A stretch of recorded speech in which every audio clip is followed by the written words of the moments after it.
Now that we've begun the month of Cheshvan, there's some people who are noyig to fast, or say slichas, or commemorate the Yemei Behab.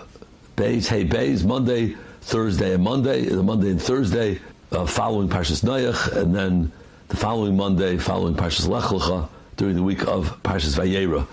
We find a very important lesson in Behab, even if one doesn't fast or say slichas. Taisus in Kedusha Daf Pei Aleph, Amin Aleph says, Sakva Teshata Rigla. And Taisus explains the words of the Gemara to me in Pirish, Re'ua she'yemais hashana liyichud al avera, the worst days of the year for yichud and avera. That's what it means. It's the hardest time. Why?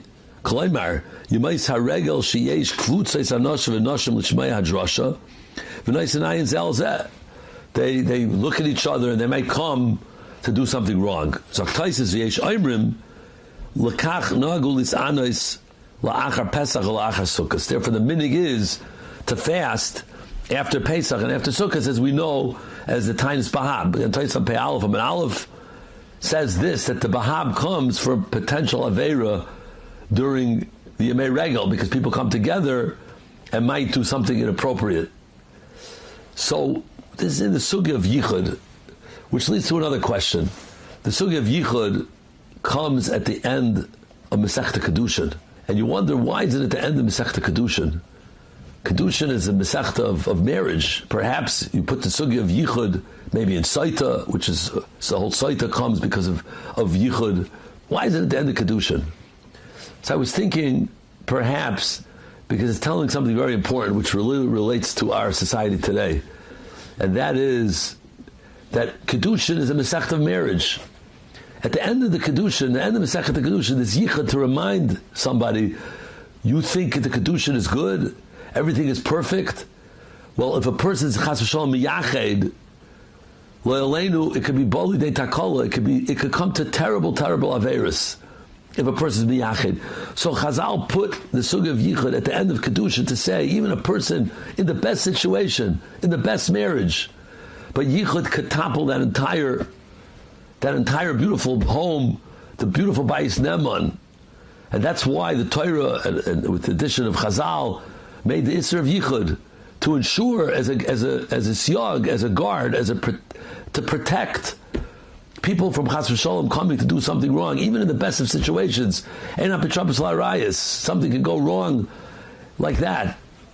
And therefore the Torah, and again with Chazal's additions, made the Isra of Yichud. That's why Yichud is at the end of Masechta Kedushin, to remind you, even at the end of Kedushin, Gavaldik, everything's wonderful.